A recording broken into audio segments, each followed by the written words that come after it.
मेरे विश्वास करने वालों में निशान होंगे। कौन से विश्वासी? जो हर सिचुएशन में परमेश्वर के साथ खड़े हैं। हालेलुया। जिनके पास कोई बहाना नहीं है, आज किराया नहीं था जी, आज प्रॉब्लम थी जी, आज दिहाड़ी मिल गई थी जी, आज चर्च नहीं आया, बड़ी के बड़ी मीटिंग में चर्च आता हूं। नो नो नो, प्रभु के साथ जुड़े हुए विश्वासी। लिखा जब मुसीबतें आएंगी, बीमारियां आएंगी, वो चंगे ही नहीं होंगे, रिकवर करेंगे। इसलिए बाइबल कहती है जिन वर्षों की ऊपर टिड्डियों ने खा ली थी, मैं उनको भर दूंगा। जो आपकी लाइफ में घट रहा है, उसके पीछे कौन सी आत्मा काम कर रही? हर एक चीज को आत्मिक चश्मों से अगर आप देखोगे, और सीक्रेट सिंस, और चौथा अनॉइंटिंग। क्योंकि अगर आप विश्वासी हो, लिखा अगर विश्वासी हाथ रखेगा तो इसका मतलब अनॉइंटिंग ट्रांसफर होगी, और वो अनॉइंटिंग सब कुछ रिकवर करके लेके आएगी। क्योंकि अनॉइंटिंग वो मटेरियल है, वो रॉ मटेरियल है जो आपकी सब चीजों को पैदा करेगा। इमेजिन करो अगर दाऊद जब परमेश्वर के पास गया, अपोद को लेके आओ, और जब उसने पहना और प्रभु से पूछा कि परमेश्वर में वापस जाऊं, उनको पकड़ूं। इमेजिन करो अगर दाऊद को गंदी आदतें होती और वो सीक्रेट पापों में होता, क्या वो खुदा के सामने जाके उसके पास इतना हियाव होता कि प्रभु? क्योंकि बाइबल कहती है जब तुम्हारा दिल तुम्हें दोषी पाता है, तुम जानते हो जो कुछ तुम खुदा से मांगोगे तुम्हें नहीं मिलेगा। और लिखा जब तुम्हारे दिल को यह हियाव होता है कि जो परमेश्वर करना चाहता है तुम उसे कर रहे हो, लिखा तुम जो मांगते हो तुम्हें मिलता है।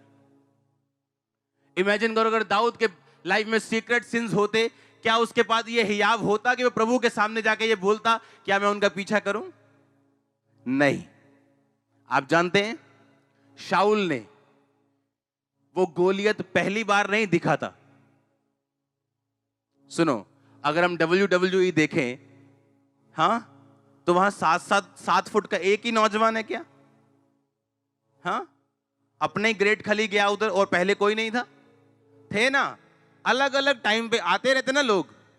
शाऊल अब घबरा रहा था उस गोलियत से। आपको मालूम पहले उसने कितने गोलियत जैसे लोगों को मारा था, पर अब नहीं मार पा रहा था। अब उसके हाथ कांप रहे थे। पता है क्यों? उसे मालूम था वो प्रभु के सामने वो दोषी है और खुदा का आत्मा उसके साथ नहीं। उसके अंदर हियाव नहीं था कि वो गोलियत का सामना करे, इसलिए वो पीछे हट गया था। और उसने मालूम दाऊद को क्यों दिया मारने के लिए? इसलिए नहीं कि दाऊद ने बोला, उसे मालूम था कि जो शैतान को मारना है वो मसे से मारना है, वो आत्मा से मारना है। और इस लड़के के अंदर उसे आत्मा और मसा दिख रहा था, क्योंकि एक दिन वो भी आत्मा और मसा पाया हुआ था। और उसे मालूम था कि मैंने भी गोलियत मारे हुए, ऐसे बड़े बड़े योद्धाओं को मैंने ढेर किया हुआ, जब मेरे अंदर वो मसा और आत्मा था, और वही मसा वही आत्मा वो दाऊद के अंदर देख रहा था। और उसने कहा ठीक है, तू जा और उससे मुकाबला कर। और अब उसके अंदर जाने का हियाव नहीं था, शक्ति नहीं थी। क्यों? उसे मालूम था वो खुदा के वचन को तोड़ चुका। जब परमेश्वर ने कहा था सबको मार देना, कोई गाय बैल ना छोड़ना, और उसने अच्छी अच्छी गाय बैल बचा लिए थे। और जब शमूएल आके बोलता है ए क्या है, गाय बां बां कर रही हैं, तूने मारा नहीं इनको? कहता नहीं, परमेश्वर के लिए छोड़ रखा है, प्रभु की कुर्बानी देने के लिए। तो उसने कहा क्या परमेश्वर कुर्बानी चाहता है या ये चाहता है तो उसकी आज्ञाओं को पूरी तरह से माने? हालेलुया। क्या परमेश्वर ये चाहता है कि आप शराब बेचें और उसका टाइथ यहां पे आके दें? क्या ये चाहता है कि आप शराब बेचना बंद कर दें? क्या वो आपका टाइथ चाहता है या आपकी स्पिरिट चाहता है? आपकी स्पिरिट चाहता है। उसे टाइथ, ऐसे टाइथ से कोई मतलब नहीं जो शराब बेच के आया हो, अपने पास रखो उसे। हालेलुया। कितने समझ रहे हैं?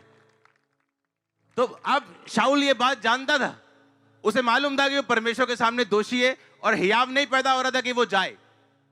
सब कुछ यहीं शुरू होता है। कहां शुरू होता है? बोलो यहां, दिल से। आमीन। अगर ये खुदा के साथ कनेक्टेड है, हमें मालूम होता है कोई प्रॉब्लम नहीं, खुदा हमारे साथ है। ये शैतान भागेगा या बीमारी चीरी जाएगी। कितने समझ रहे हैं? पर जब यहां प्रॉब्लम होती, एक छोटा डड्डू भी डराता है आपको। आपको होता है डर कि मैं प्रभु के साथ सही नहीं हूं, यही इन्फेक्शन कर देगा, ये वायरस कर देगा। कितने मेरी बात को समझ रहे हैं?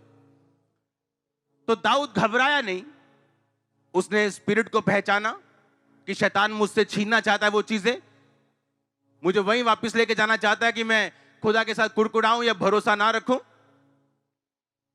अपने आप संबंध को परमेश्वर से कायम रखना और उस मस्से का होना जरूरी है। चौथा मस्सा आपकी लाइफ में जो आपकी हेल्प करेगा सब कुछ रिकवर करने के लिए।